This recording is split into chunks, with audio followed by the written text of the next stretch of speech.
اب میں آپ کو یاد دلاتا ہوں، کچھ لوگوں کے علم میں ہوگا، جب فرسٹ ورلڈ وار ہو رہی تھی 1914 سے جو شروع ہوئی تھی 1918 تک، لارڈ جارج تھا اس وقت وزیر اعظم انگلستان کا.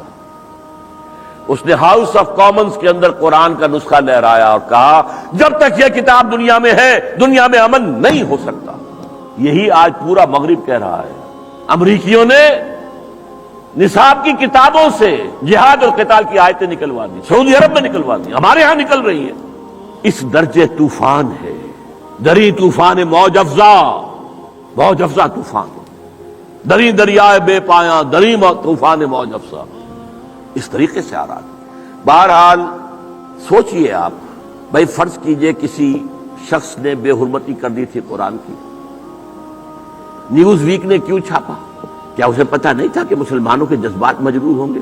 یہ اس لیے چھاپا ہے کہ دلاورس دزدے کہ بکف چراغ دارد. چور کتنا طاقتور ہے اور کتنا خود اعتمادی ہے، دلاوری ہے اس میں کہ وہ ہاتھ میں چراغ لے کر آیا ہے چوری کرنے کے لیے.